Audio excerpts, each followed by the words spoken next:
Mi hija me llamó y dijo: «Mamá, me voy a casar mañana. Vendí tu casa para pagar la boda y la luna de miel». Yo simplemente me reí. Ella no tenía idea de que la casa que había vendido, en realidad, pertenecía a la persona que menos esperaba. Entonces le pregunté, con calma: «¿Olvidaste a quién pertenece realmente esa casa?». Fue en ese momento cuando el pánico se apoderó de ella.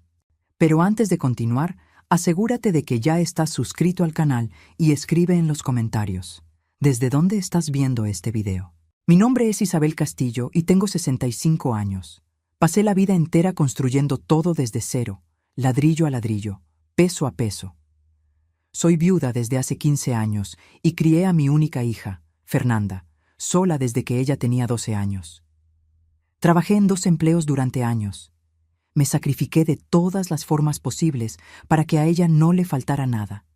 Renuncié a vacaciones, a ropa nueva, a relaciones. Todo por ella. Nunca imaginé que un día mi propia hija sería capaz de traicionarme de la forma más cruel posible. La primera vez que noté algo extraño fue hace unos 4 meses. Fernanda, que en ese entonces tenía 29 años, me llamó pidiéndome que agregara su nombre en mis cuentas bancarias. «Mamá, es solo para facilitar las cosas si necesitas algo y yo tengo que resolverlo por ti», dijo ella con esa voz dulce que siempre me derretía. «Te estás haciendo mayor y yo me preocupo». Dudé por un momento. Algo dentro de mí gritaba que aquello no estaba bien, pero era mi hija, mi única hija, la niña que cargué en brazos, a la que enseñé a caminar, a la que consolé en todas las noches difíciles. ¿Cómo no iba a confiar en ella? Terminé aceptando. La segunda señal llegó unas semanas después. Fernanda apareció en casa con su novio, un muchacho llamado Javier que había conocido hacía apenas 6 meses. Él tenía 32 años, trabajaba en una startup en la Ciudad de México y era de ese tipo que habla mucho, pero dice poco. Mientras conversábamos en la sala, noté cómo sus ojos recorrían cada rincón de la casa. Los muebles, los cuadros, el piso de madera que yo misma había elegido años atrás. «Esta casa debe valer unos 5 millones de pesos. Fácil», comentó él casualmente, como si estuviera evaluando un producto en una tienda. «El mercado inmobiliario en esta colonia solo sube de valor». Sentí una incomodidad inmediata. «Es mi casa», respondí con firmeza. «No tengo interés en venderla». Fernanda se rió, apretando la mano de él. «Claro que no, mamá. Javier solo está comentando». Pero la mirada que intercambiaron entre sí me dejó con un nudo en el estómago. Entonces llegó el domingo que lo cambió todo. Yo tenía el hábito de verificar mis cuentas bancarias todos los domingos por la mañana mientras tomaba mi café. Ese domingo específico, a principios de noviembre, mi corazón casi se detuvo cuando miré la pantalla de la computadora. Mi cuenta de ahorros, aquella donde guardaba 1.200.000 pesos que acumulé a lo largo de décadas ahorrando cada centavo, trabajando hasta el agotamiento, guardando el dinero del seguro de vida de mi marido, mostraba un saldo de apenas 3.000 pesos. Mi cuenta corriente estaba prácticamente en ceros, apenas 200 pesos. Mis manos temblaban mientras tomaba el teléfono y llamaba al banco. La ejecutiva, una chica simpática llamada Lupita, accedió a mi historial. «Doña Isabel, veo aquí que se hicieron varias transferencias en los últimos 2 meses, todas autorizadas por la aplicación usando la contraseña de la cuenta. Los valores fueron a una cuenta conjunta a nombre de Fernanda Castillo y Javier Sánchez». Me quedé muda, simplemente colgué el teléfono. Me senté allí en mi cocina durante horas, mirando la pared, sintiendo como si el suelo hubiera desaparecido bajo mis pies. ¿Cómo pudo mi hija hacer esto? ¿Por qué? Yo le di todo, mi juventud, mi salud, mis sueños. ¿Y así era como me pagaba? Mi celular sonó a la mañana siguiente. Era Fernanda, y su voz estaba extrañamente animada, casi eufórica. «Mamá, tengo una noticia increíble. Javier y yo nos vamos a casar». Sentí que se me cerraba la garganta. «¿Cuándo?» «Mañana. Decidimos no esperar más. Va a ser una ceremonia hermosa en un resort en la Riviera Maya. ¿Sabes, mamá, sobre el dinero de tus cuentas? Ella hizo una pausa. Tuve que usarlo. La boda cuesta cara y la luna de miel también. Pero no te preocupes, tienes tu pensión. Mi sangre se heló.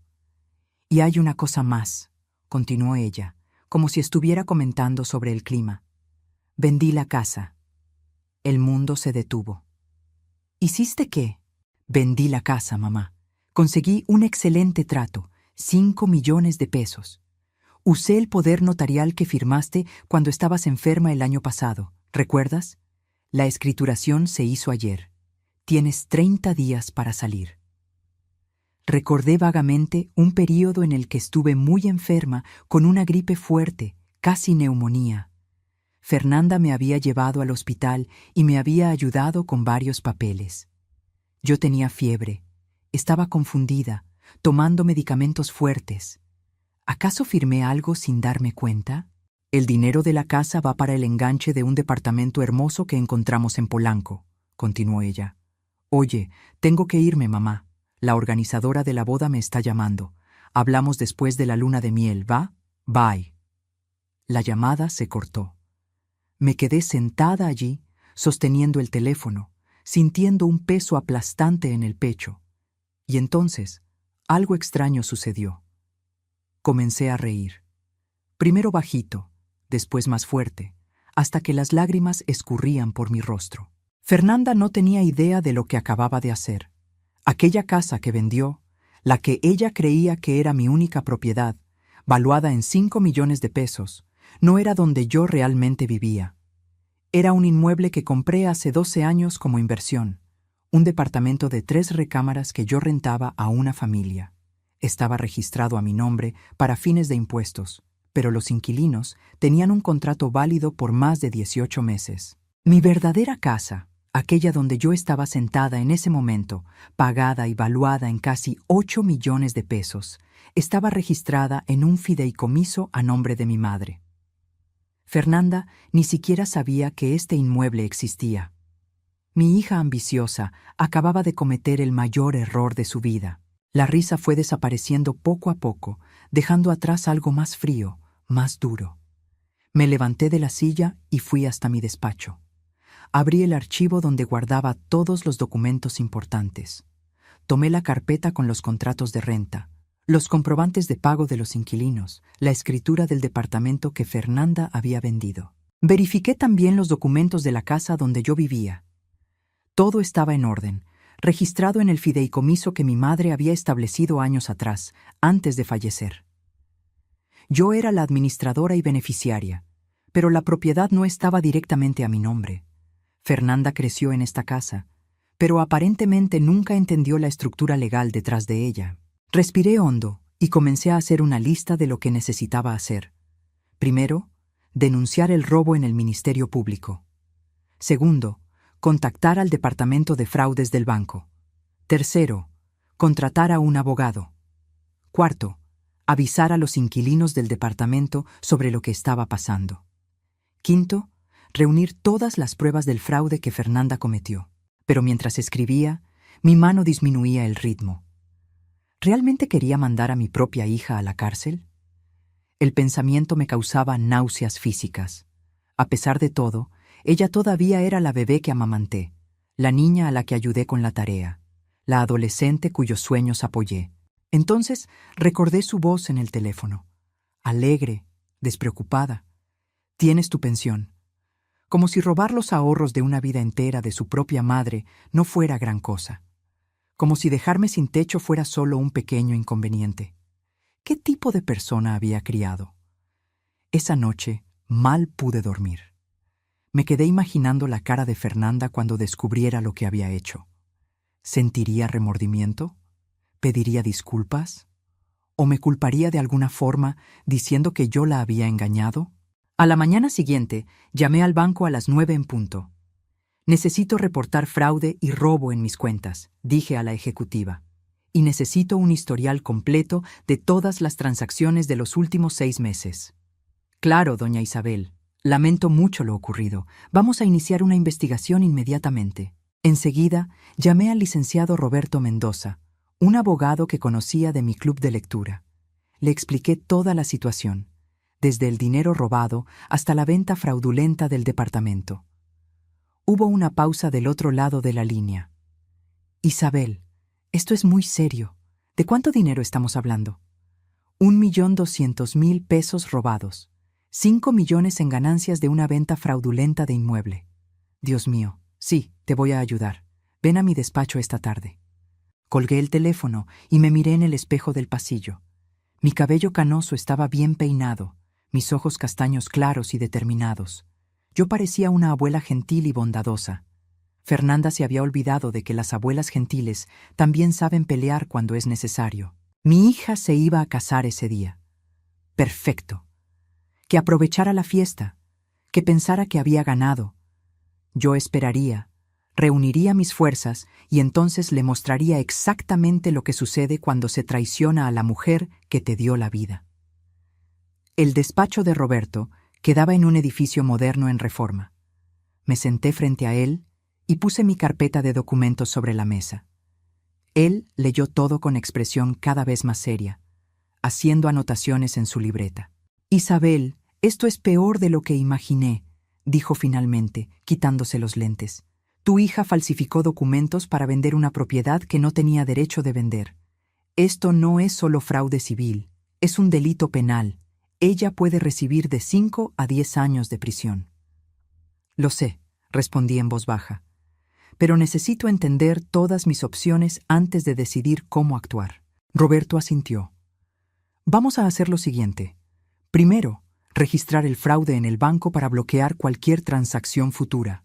Segundo, entrar en contacto con la notaría que hizo la venta del departamento. Ellos necesitan saber que la venta fue fraudulenta. Tercero, levantar una denuncia ante el Ministerio Público. ¿Y qué hay de los compradores del departamento?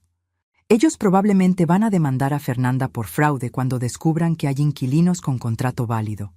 Pueden demandar a la notaría también. De cualquier forma, Fernanda será responsable por el valor total de la compra, más daños y perjuicios. Roberto se recargó en la silla. Isabel, necesito preguntarte, ¿estás segura de que quieres seguir con esto? Es tu hija. Lo miré a los ojos. Ella robó mis ahorros e intentó dejarme en la calle. ¿Qué tipo de hija hace eso? Pasamos 2 horas preparando documentos. Cuando salí del despacho de Roberto, ya había registrado reclamaciones de fraude tanto en el banco como en la notaría. La denuncia formal se haría a la mañana siguiente. Mientras caminaba hacia mi coche, mi teléfono sonó. Era Fernanda. Mamá, ¿por qué el banco me está llamando sobre una investigación de fraude?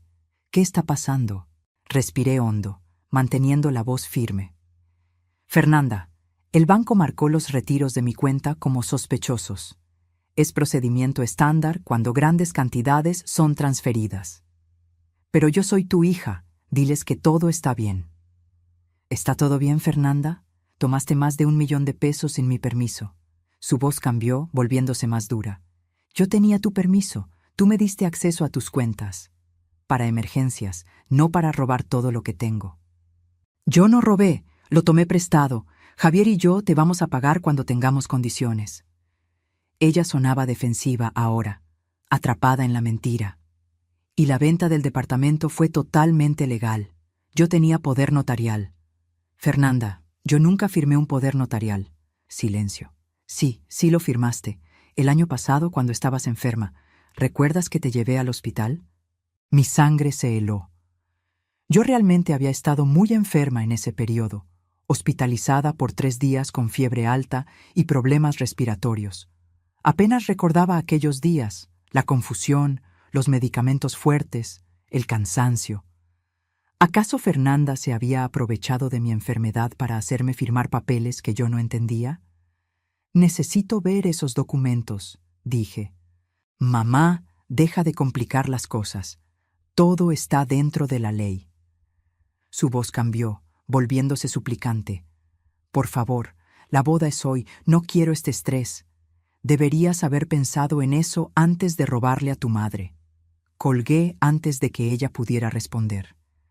Esa noche, mi amiga Beatriz vino a visitarme. Le conté todo. observando su expresión cambiar de shock a rabia. «Esa desgraciada», dijo ella. «Isabel, sabes que estoy aquí para lo que necesites». «Gracias. De hecho, necesito un favor. ¿Puedes ayudarme a contactar a los inquilinos del departamento? Ellos necesitan saber lo que está pasando». Llamamos juntas. La señora Patiño contestó con voz preocupada. «Doña Isabel, ¿está todo bien?». Le expliqué la situación de la forma más delicada posible. Hubo un largo silencio. «¿Entonces su hija vendió el departamento donde vivimos sin avisarnos?», preguntó ella, incrédula. «¿Qué pasa con nuestro contrato?». «Su contrato sigue siendo válido», le garanticé. «Estoy trabajando con mi abogado para resolver esto.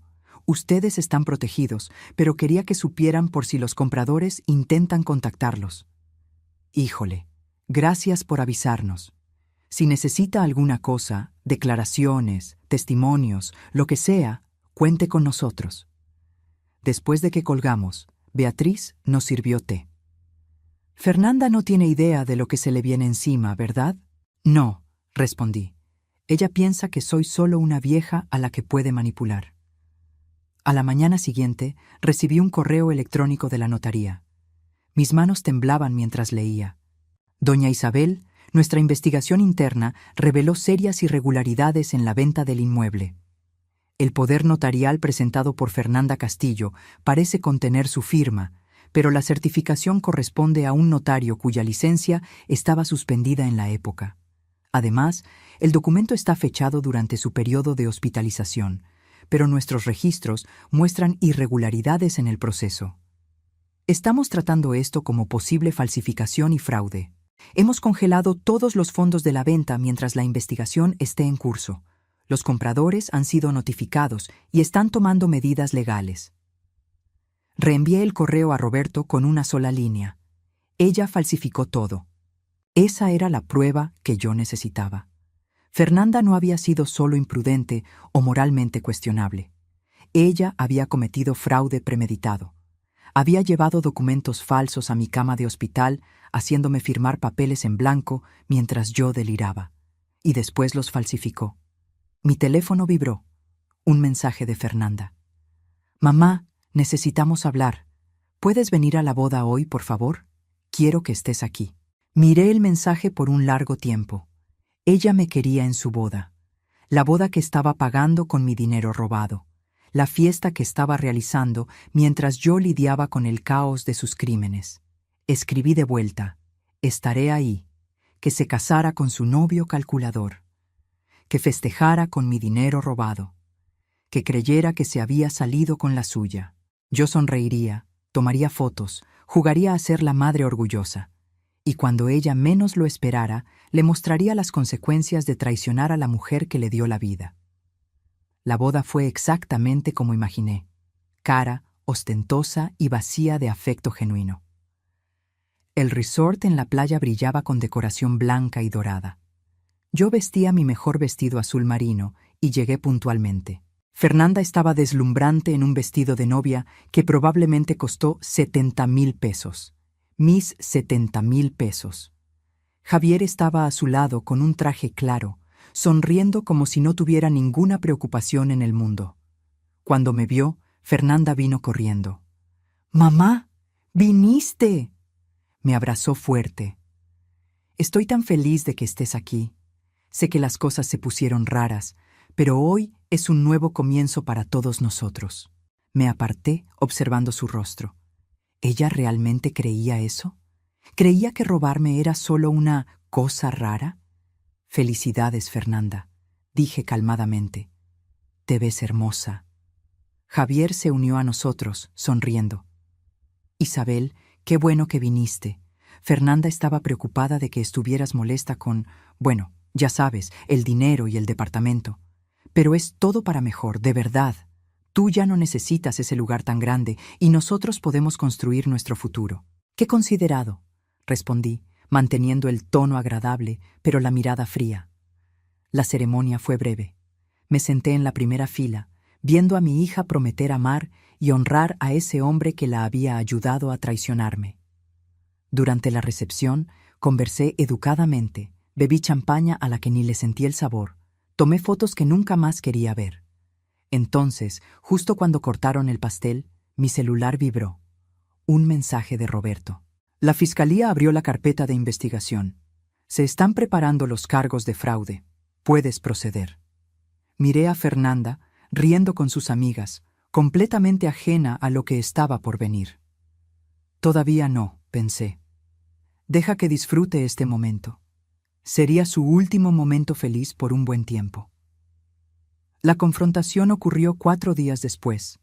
Fernanda y Javier aparecieron en mi puerta sin avisar. Fernanda parecía furiosa. La expresión de Javier era de puro cálculo frío. ¿Qué demonios hiciste? Fernanda prácticamente gritó, pasando por mi lado. La notaría bloqueó el dinero de la venta. Están diciendo que el poder fue falsificado. Nos van a demandar. Cerré la puerta calmadamente. Tal vez porque fue falsificado de verdad. Tú firmaste esos papeles. Firmé papeles en blanco mientras deliraba de fiebre, sin saber qué eran. Te aprovechaste de tu madre enferma. Javier dio un paso al frente. Esto es ridículo. Fernanda te estaba ayudando. Estás vieja, Isabel. Ya no puedes administrar tus finanzas o tus bienes. Te estábamos haciendo un favor. ¿Un favor? ¿Robando mis ahorros? No es robo si estás tan senil que no puedes cuidar de eso sola, dijo Fernanda fríamente.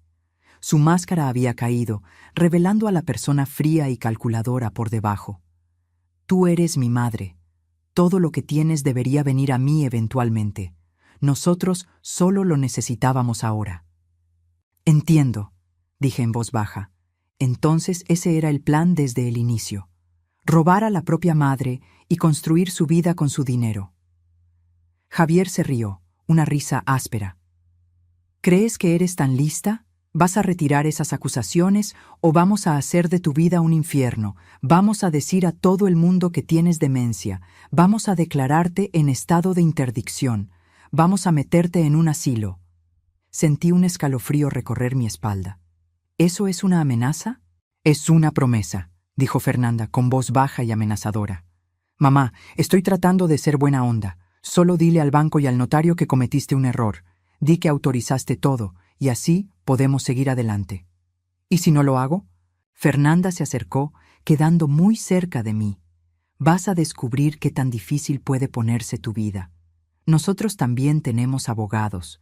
Vamos a mantenerte atrapada en los tribunales por años. Vamos a gastar todo el dinero que te queda en honorarios.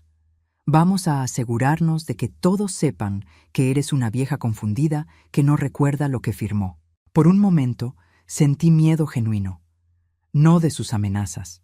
Yo tenía pruebas a mi favor, sino de en lo que mi hija se había convertido. Aquella mujer rabiosa y amenazadora era una extraña con el rostro de Fernanda. Pero yo no había sobrevivido 65 años siendo débil. Salgan de mi casa, dije, con voz firme como el acero. Los dos, ahora. Mamá, lárguense de aquí. La fuerza de mi voz me sorprendió hasta a mí misma. Tienen 5 segundos antes de que llame a la policía. 1, 2. Se fueron. Javier soltando groserías y Fernanda con la cara roja de rabia. En cuanto su coche se alejó, me senté pesadamente en el sofá, con las manos temblando. La máscara había caído. Ahora sabía exactamente con quién estaba lidiando. Llamé a Roberto a la mañana siguiente. Levanta la denuncia penal, registra todas las acusaciones. Quiero que sean procesados con todo el rigor de la ley. ¿Estás segura? Absolutamente. En los días siguientes me concentré en recuperar mis fuerzas. Leí libros, cuidé de mi jardín, comí con Beatriz. Necesitaba fortalecerme, tanto física como emocionalmente. La confrontación me sacudió más de lo que quería admitir. Pero mientras regaba mis plantas, sintiendo el sol de la tarde en el rostro, sentí algo crecer dentro de mí, una determinación fría y absoluta. Fernanda y Javier habían tomado sus decisiones. Ahora tendrían que enfrentar las consecuencias. Una semana después de la confrontación, Fernanda llamó. Su voz era diferente, más suave, casi infantil. La voz que usaba cuando era pequeña y quería algo. Mamá, ¿podemos hablar, por favor? Pensé en colgar. En su lugar dije, te escucho. He pensado mucho sobre todo, sobre lo que hice. Ella hizo una pausa y percibí emoción genuina en su voz. ¿O sería solo buena actuación? Estaba equivocada, mamá. Ahora lo veo. Dejé que Javier me influenciara. Dejé que el estrés de la boda me volviera loca. Pero tú eres mi mamá, nunca debí haber hecho eso. Su voz se quebró. Perdóname, mamá. Por favor, ¿podemos arreglar esto? Una parte de mí, la parte que recordaba arrullarla cuando era bebé, de enseñarle a caminar, de celebrar cada logro suyo, quería creer. Quería perdonar inmediatamente y hacer que todo volviera a la normalidad. Pero yo había aprendido la lección sobre la confianza ciega. ¿Qué es exactamente lo que estás proponiendo, Fernanda? Te devuelvo el dinero, todo. Javier y yo vamos a pedir un préstamo si es necesario. Y en cuanto al departamento, yo lo resuelvo. Te garantizo que los compradores no demanden. Yo me encargo de todo. Ella hablaba rápido, con urgencia. Por favor, cancela la investigación policial. Mamá, no puedo tener antecedentes penales. Eso va a arruinar mi carrera, mi vida entera. Deberías haber pensado en eso antes de cometer fraude. Lo sé. Perdóname, pero por favor, dame una oportunidad de arreglarlo. No destruyas mi vida por causa de un error. Como si robar a la propia madre fuera solo un error. ¿Cuánto tiempo te va a tomar devolver el dinero? Pregunté. Tal vez 6 meses, máximo 1 año. Necesitamos tiempo para conseguir el préstamo. Fernanda, no tienes 6 meses. La investigación ya está en curso. Su voz cambió nuevamente, volviéndose desesperada. Entonces, ¿qué quieres? Dime solo qué es lo que quieres. Lo que yo quería era a mi hija de vuelta, la verdadera Fernanda, aquella que existía antes de Javier, antes de que la ambición envenenara su corazón. Pero esa persona tal vez nunca existió. Quiero el reembolso total en 30 días, dije. Cada centavo que tomaste, más intereses. Quiero una confesión por escrito de lo que hiciste. Quiero que enfrentes las consecuencias. Eso es imposible. No conseguimos ese dinero en 30 días. Entonces debiste haberlo pensado antes de robar. Dios mío, eres cruel. La desesperación se transformó en rabia. Soy tu hija, tu única hija. ¿Cómo puedes hacerme esto? ¿Cómo pudiste hacerme lo que me hiciste tú a mí? Respondí en voz baja. Adiós, Fernanda. Colgué y bloqueé el número. Esa tarde, Javier vino solo. Vi desde la ventana cuando bajó del coche, vistiendo traje e intentando parecer profesional. Tocó el timbre varias veces antes de que yo abriera. Isabel, necesitamos hablar como adultos. Intentó una sonrisa. ¿Puedo pasar? No. Él parpadeó, sorprendido. Estoy tratando de resolver esto aquí. Habla conmigo desde la entrada. Su mandíbula se tensó. Mira, sé que piensas que soy un vividor que manipuló a tu hija, pero yo amo a Fernanda, de verdad, y estoy tratando de salvarla de este desastre. Su expresión se endureció. ¿Entiendes lo que los cargos criminales le van a hacer? ¿A su carrera? ¿A nuestro futuro? Sí, respondí. Es exactamente por eso que deben hacerse. Javier me miró fijamente y luego se rió, una risa fría y amarga. ¿Sabes una cosa? Fernanda tenía razón sobre ti. Eres una vieja egoísta que no soporta ver a su hija feliz. Estás tan amargada y sola que quieres arrastrarla al fondo contigo. ¿Terminaste? Te vas a arrepentir de esto, siseó él. Cuando Fernanda esté en la cárcel, cuando nuestra relación esté destruida para siempre, te vas a dar cuenta de que elegiste el dinero en vez de a tu propia hija. Vas a morir sola y va a ser tu culpa. Adiós, Javier. Le cerré la puerta en la cara. Esa noche, Beatriz vino con su esposo Fernando y otras parejas de nuestro grupo de amigos. Trajeron comida, vino y algo más valioso, solidaridad. Escuchamos lo que está pasando, dijo Beatriz dándome un largo abrazo. Queríamos que supieras que no estás sola. Nos sentamos en la sala y conté todo. No solo los hechos, sino el dolor, la traición, la culpa de demandar a mi propia hija. Ellos escucharon sin juzgar. «Estás haciendo lo correcto», dijo Fernando firmemente. «Lo que Fernanda hizo fue criminal. Si lo dejas pasar, estarás diciendo que ella puede traicionar a cualquier persona sin consecuencias». Mariana, otra amiga, asintió. «Mi prima le robó a su madre. La tía la perdonó, no hizo nada. Lo hizo de nuevo 5 años después, solo que peor. Algunas personas solo aprenden con las consecuencias». Su apoyo me envolvió como una cobija caliente. Yo no estaba loca, no era insensible.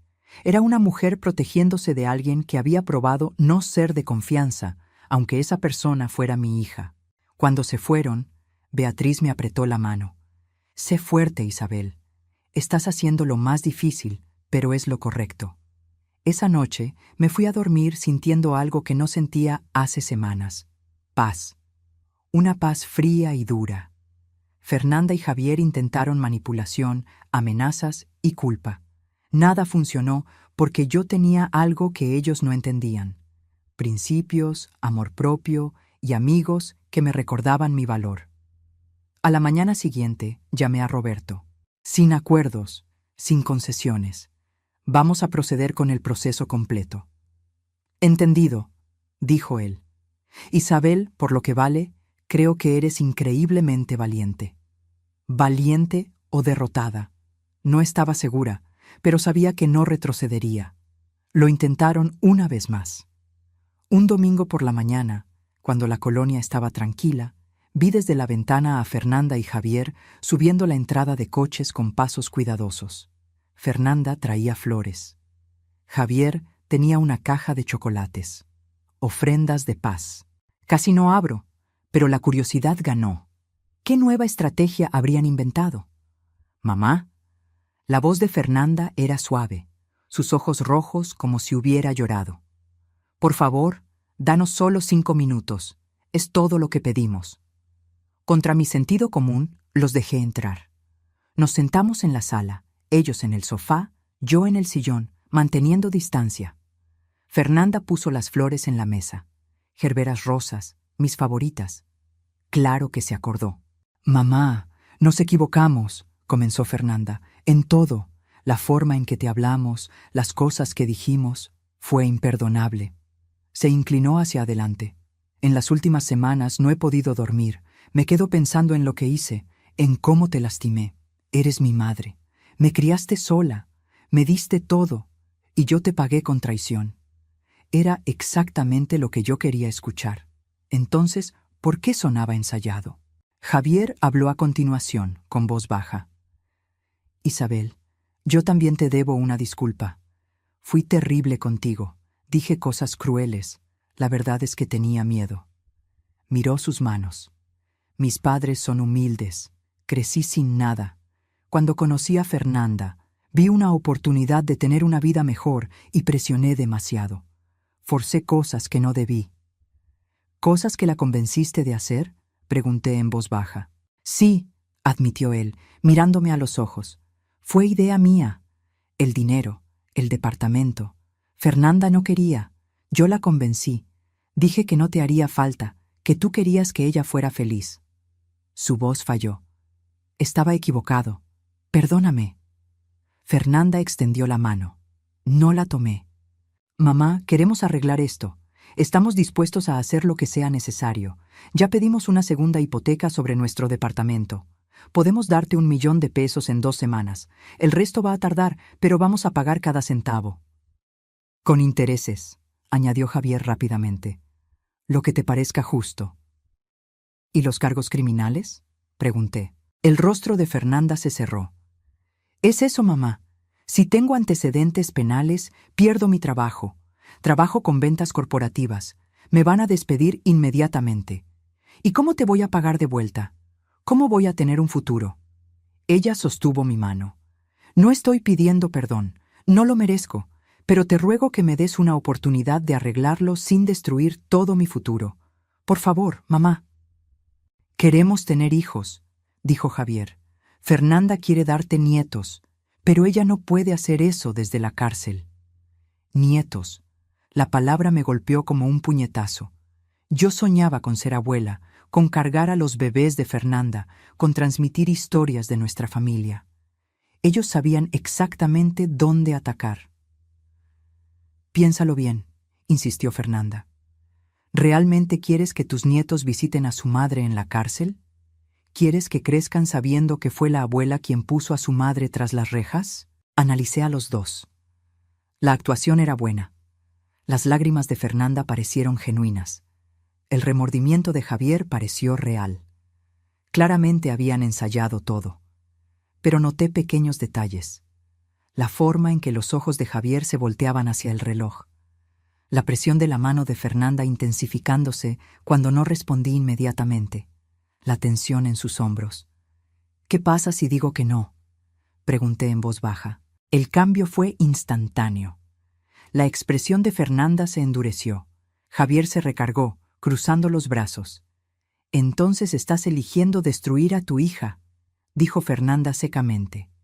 «¿Y por qué? Dinero que ni necesitas. Tienes esta casa enorme, tu vida cómoda. Estás quitándome la mía por despecho». «No es despecho, es justicia». «¿Justicia?». Javier soltó una risa sarcástica. ¿Quieres hablar de justicia? ¿Y qué hay de la familia? Fernanda es tu única hija. Todo lo que tienes va para ella cuando te mueras, de cualquier forma. Nosotros solo lo necesitábamos antes. ¿Entonces están diciendo que yo debería haberme muerto antes, para facilitarles las cosas? No distorsiones mis palabras, replicó Javier. Estoy diciendo que eres una vieja vengativa que no soporta ver a su hija feliz con otra persona. Fernanda no me defendió. Solo observó, esperando a ver si este enfoque funcionaría donde la gentileza había fallado. Me levanté lentamente. «Salgan. Mamá, salgan». Mi voz temblaba de rabia. Ustedes entran a mi casa con sus lágrimas falsas y manipulaciones, tratando de hacerme sentir culpable para que los deje robarme impunemente. ¿Creen que no veo lo que están haciendo? Fernanda se levantó con el rostro colorado. Te vas a arrepentir de esto. Cuando yo esté en una celda, cuando Javier me deje porque no puedo mantenerlo, cuando pases el resto de tu vida sola en todas las Navidades, recuerda que tú elegiste esto. Yo no elegí esto, respondí fríamente. Tú lo elegiste el día en que decidiste robarle a tu madre. Javier agarró el brazo de Fernanda. Vámonos, ella no vale la pena. Déjala pudrirse sola en esta casa con su precioso dinero. Salieron azotando la puerta. Me quedé en la sala temblando, no de miedo, sino de furia pura. Ellos habían intentado todo.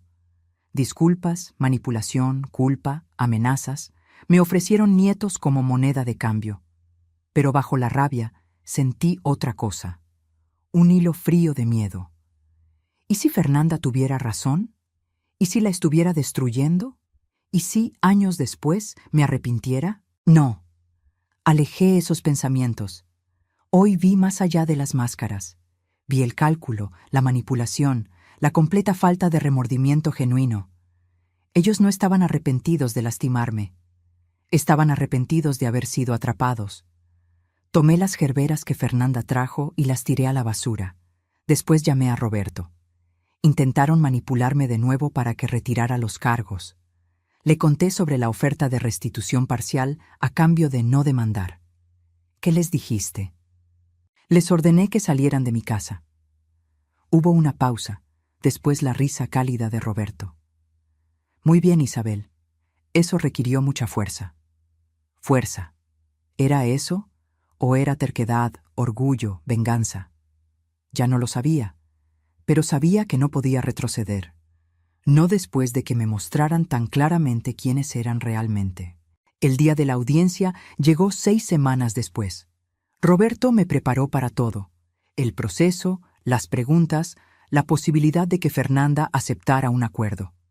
Pero Fernanda, terca e ilusa, se negó.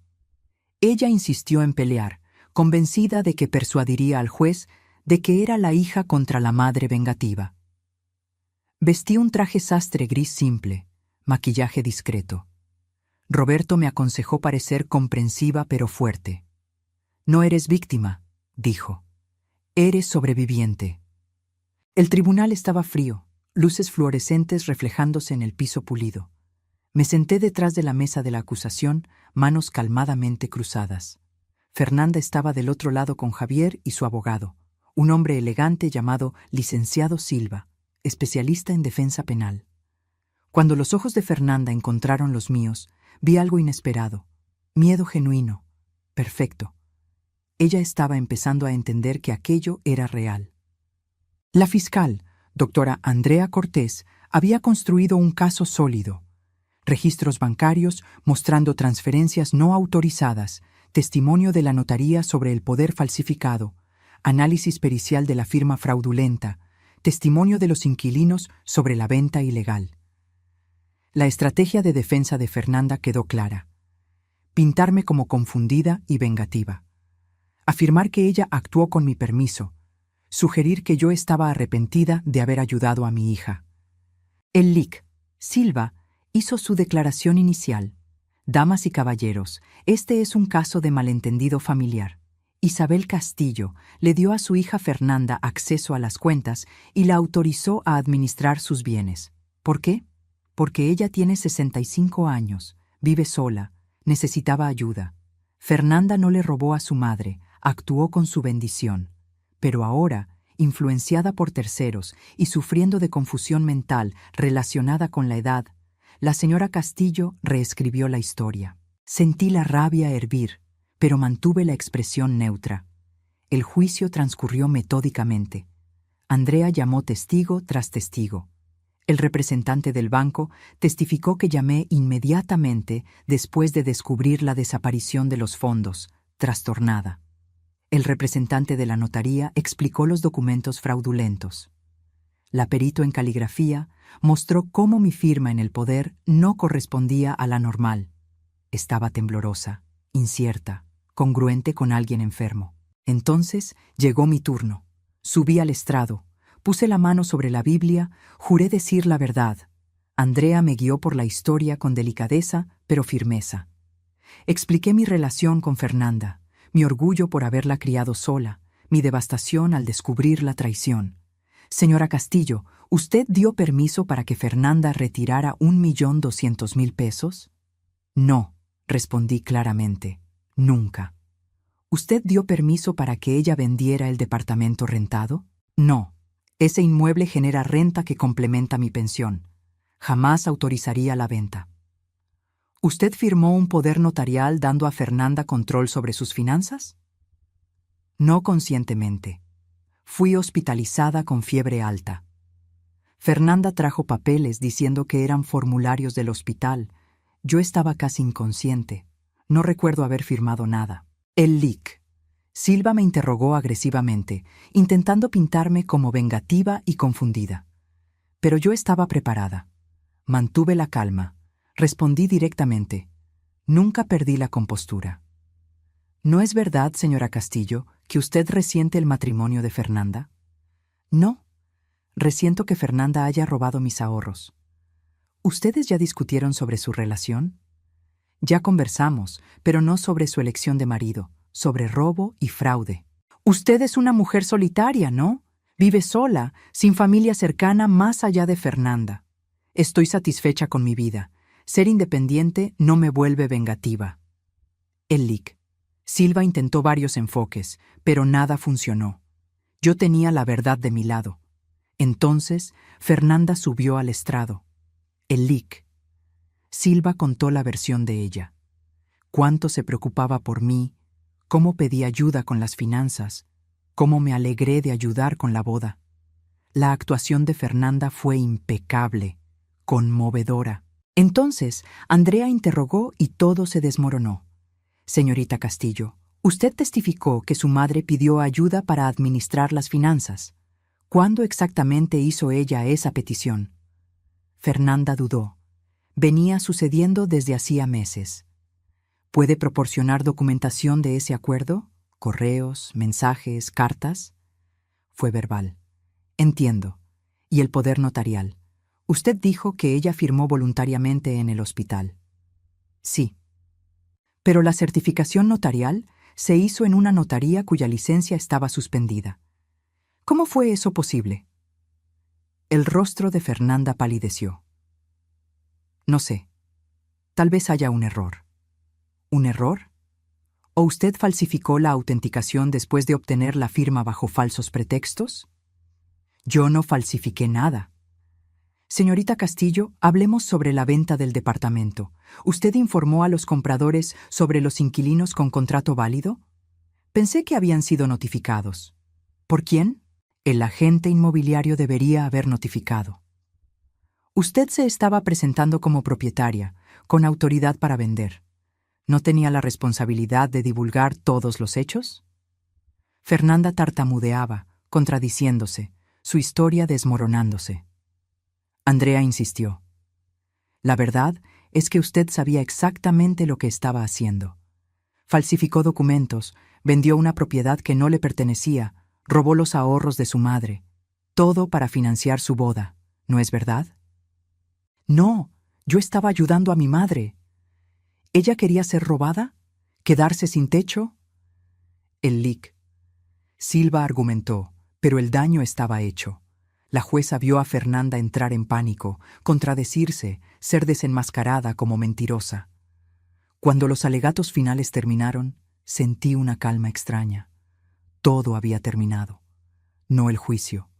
La jueza aún decidiría, sino mi participación en este pesadilla. Yo había dicho la verdad, presentado pruebas, rehusado ser manipulada. Lo que sucediera ahora estaba fuera de mi control. La jueza deliberó por 2 días. Cuando regresó para dar la sentencia, su rostro estaba solemne pero convicto. En cuanto a la acusación de robo calificado, encuentro a la acusada culpable. En cuanto a la acusación de fraude, encuentro a la acusada culpable. En cuanto a la acusación de falsificación, encuentro a la acusada culpable. El rostro de Fernanda se deshizo. Javier soltó un sonido ahogado. Me quedé completamente inmóvil, sintiendo el peso de aquella palabra resonar. Culpable, culpable, culpable. La jueza Fernández programó la sentencia para 2 semanas después. Fernanda fue liberada bajo fianza, pero la realidad ya la había golpeado.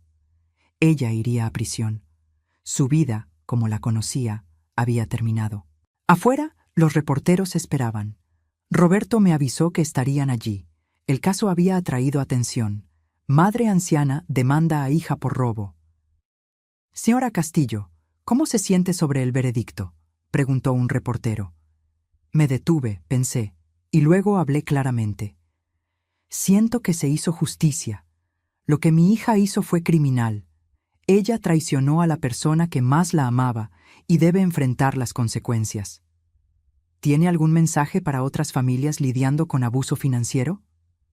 Sí, no estás obligado a proteger a personas que te hacen daño, aunque sean familia, especialmente si son familia. Amor sin límites no es amor, es complicidad. Roberto me guió hasta el coche, alejándonos del caos. La audiencia de sentencia fue brutal. La jueza, una señora de cabello canoso, escuchó testimonios de ambos lados. Los inquilinos describieron el estrés de casi perder su hogar. Los compradores del departamento describieron la pesadilla financiera que Fernanda había creado. Describí la traición, el abuso de confianza, la devastación emocional. Entonces, el LIC. Silva presentó una petición de clemencia. Fernanda se levantó, voz temblorosa, pidió disculpas. Esta vez, sus lágrimas parecieron genuinas. Su señoría, sé que jamás podré deshacer lo que hice. Traicioné a mi madre, la mujer que sacrificó todo por mí. Dejé que la ambición y el mal juicio destruyeran nuestra relación. Comprendo que debo ser castigada. Pido solo misericordia, una oportunidad de reconstruir mi vida y de alguna forma reparar mis errores. La jueza la miró por un largo momento. Señorita Castillo, usted no cometió un error. Hizo una serie de elecciones calculadas, falsificó documentos, explotó la enfermedad de su madre, cometió fraude contra varias personas. Estos no fueron crímenes pasionales, fueron crímenes de privilegio y ambición. Ella hizo una pausa. Usted no demostró remordimiento hasta ser atrapada. Amenazó a su madre cuando ella buscó justicia. Usted no merece clemencia. Condenó a Fernanda a 5 años de prisión, con posibilidad de libertad condicional después de 3.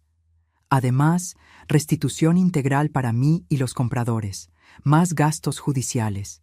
El total superaba los 2 millones de pesos. Fernanda se derrumbó en la silla, sollozando. Javier se quedó paralizado, rostro tomado por el horror. Mientras el oficial se llevaba a Fernanda esposada, ella me miró una última vez. La miré fijamente, pero no dije nada. No había nada más que decir. Después de la sentencia, Roberto y yo nos reunimos para discutir la restitución. El tribunal congeló los bienes de Fernanda y Javier, explicó. El departamento será vendido, cuentas bancarias bloqueadas, te van a pagar de vuelta por años, posiblemente décadas. ¿Y Javier? No fue acusado criminalmente, ya que Fernanda asumió el protagonismo, pero es responsable por la restitución como esposo. Su salario puede ser embargado, bienes incautados. Él va a pagar por los crímenes de ella junto con ella. Pensé en el hombre que me había llamado vieja vengativa, que había intentado manipularme con promesas de nietos. La justicia tenía sus propios planes para él. En las semanas siguientes, las consecuencias se sucedieron. Fernanda perdió su empleo en ventas. Ninguna empresa contrataría a una expresidiaria. Las redes sociales de Javier, antes llenas de fotos de la boda, se quedaron a oscuras. Amigos se distanciaron. Su departamento fue vendido con pérdidas en remate. Recibí el primer pago de restitución, 200,000 pesos de la venta. Tardaría años en recuperar el total, pero el sistema funcionaba. Los inquilinos me enviaron una tarjeta. Gracias por tener el coraje de defender lo que es correcto. Usted salvó nuestra casa y enseñó a nuestros hijos sobre la justicia. Beatriz organizó una cena para celebrar el fin del juicio. Nuestros amigos brindaron por mi fuerza, resiliencia, negativa a ser victimizada. Hiciste algo extraordinario, Isabel, dijo Fernando. La mayoría se habría rendido. No tuve opción, respondí. Ella no me dio opción. Pero incluso celebrando, sentía el vacío que traía. Gané en el tribunal, pero perdí a mi hija. La niña que crié ya no existía, sustituida por esa extraña que valoraba el dinero por encima de todo. Aún así, tenía mi amor propio. Tenía mi casa, amigos, futuro garantizado. Y había enviado un mensaje que resonaría más allá de este tribunal. Las madres merecen respeto. Los ancianos merecen protección, y los crímenes contra la familia siguen siendo crímenes. Fernanda tendría 5 años en la prisión para reflexionar. Yo esperaba que, en algún momento, encontrara remordimiento genuino. No del tipo fingido que mostró en el tribunal, sino comprensión real de lo que había hecho. Pero independientemente de eso, yo había encontrado algo más valioso: a mí misma, mi fuerza, mi valor. Y nadie podría robarme eso. 6 meses después de la sentencia de Fernanda, mi vida floreció inesperadamente. Comencé una consultoría para ayudar a adultos mayores a protegerse del abuso financiero. Beatriz se unió a mí. Realizamos talleres en centros comunitarios. Cada persona que ayudaba me hacía sentir redimida. Mi dolor tenía propósito. Viajé a Argentina y Chile, lugares que siempre soñé conocer. Reencontré viejos amigos, hice nuevos. En mi cumpleaños número 66, Beatriz organizó una fiesta sorpresa. Mirando los rostros acogedores alrededor, me di cuenta de que Fernanda estaba equivocada. Yo no estaba sola. Tenía comunidad, propósito, felicidad genuina. Mientras tanto, el mundo de Fernanda se desmoronó. La prisión fue brutal para ella. Fue atacada 2 veces por otras reclusas. Desarrolló depresión severa y ansiedad. Javier se divorció de ella después de 9 meses, alegando que también era víctima. Él volvió a vivir con sus padres, trabajó en 2 empleos para pagar la restitución. Sus redes sociales desaparecieron. Nadie quería relacionarse con el hombre que le robó a una anciana. La carrera de Fernanda en ventas fue destruida. Su empleador anterior inició una demanda. Sus referencias fueron revocadas. La libertad condicional fue negada, sin perspectivas de empleo, sin cartas de apoyo, sin evidencias de rehabilitación.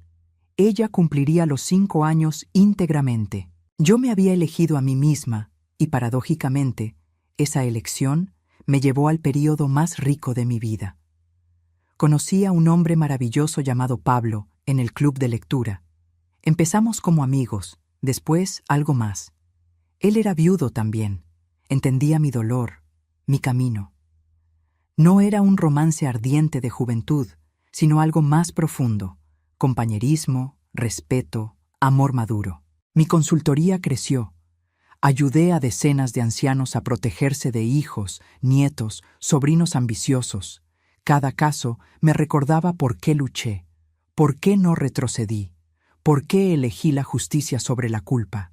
Recibí una carta de Fernanda después de 1 año en prisión. Mis manos temblaron al abrirla. Mamá, sé que no merezco tu atención. Sé que destruí todo entre nosotras, pero necesito que sepas. Finalmente entiendo lo que hice. Aquí, lejos de Javier, lejos de las influencias, veo claramente. Te traicioné de la peor forma posible. Usé tu amor contra ti. Me aproveché de tu bondad. No estoy pidiendo perdón. No lo merezco. Pero quiero que sepas que estoy en terapia. Estoy enfrentando en quién me convertí. Estoy tratando de entender cómo llegué tan bajo. Tal vez un día, años en el futuro, podamos conversar, no como madre e hija. Perdí ese derecho, sino como 2 personas que comparten historia. Por ahora, quiero solo que sepas, tú estabas en lo cierto, en todo, con arrepentimiento genuino, Fernanda. Sostuve la carta por un largo tiempo. Parte de mí quería creer, quería responder, comenzar a reconstruir. Otra parte recordaba las manipulaciones anteriores, las lágrimas falsas, las promesas vacías. Guardé la carta en un cajón. Tal vez un día respondería, tal vez no. Por ahora estaba enfocada en mi propia curación, mi propio camino. Mirando hacia atrás ahora, entiendo lo que pasó. Amé a Fernanda tan completamente que me olvidé de enseñarle a amarme también. Di sin límites, sacrifiqué sin restricciones y al hacer eso, crié a alguien que creía tener derecho a recibir. La mayor lección que aprendí: amor sin respeto no vale nada. Familia sin integridad no tiene sentido. Y a veces la elección más dolorosa también es la correcta. Mi hija está en la prisión porque cometió delitos. No porque soy vengativa, sino porque ella eligió la ambición en vez del amor. No destruí su vida. Ella lo hizo sola. Recibí la restitución completa después de 3 años. El departamento vendido, salarios embargados, activos liquidados. 1.200.000 pesos de vuelta, más intereses y daños. Usé parte para expandir mi consultoría, parte para viajar, parte para invertir en el futuro. Fernanda salió de prisión después de 4 años con libertad condicional anticipada por buen comportamiento. No entramos en contacto. Ella reconstruyó su vida lejos de mí, lejos de la ciudad. Escuché que trabaja en una pequeña tienda, vive sola, todavía paga la restitución poco a poco. Pablo me pidió matrimonio en mi cumpleaños número 68. Acepté sin dudar. Nos casamos en una ceremonia pequeña, solo amigos cercanos, en la misma casa que Fernanda pensó que había vendido. A veces pienso en ella. Me pregunto si está bien, si encontró paz, si el arrepentimiento de la carta era genuino. Pero no busco respuestas. Algunos puentes, una vez quemados, no pueden ser reconstruidos. Y está bien. Construí una vida nueva, más rica y más verdadera que cualquier cosa antes. Tengo amor, propósito, comunidad. Tengo respeto propio que nadie puede robar. Y si tuviera que hacer todo de nuevo, elegiría el mismo camino. Porque elegirme a mí misma no fue egoísmo, fue supervivencia, fue justicia, fue amor propio. La verdadera pregunta no es si perdonaría a Fernanda, es si puedo perdonarme a mí misma por haber tardado tanto en defenderme. Y la respuesta es sí. Todos los días, un poco más, sí. Ahora, si te gustó esta historia, haz clic en suscribirse y dime en los comentarios qué parte te dejó con la boca abierta. Ah, y no olvides convertirte en miembro para tener acceso a videos exclusivos que no subo aquí. Te espero allá.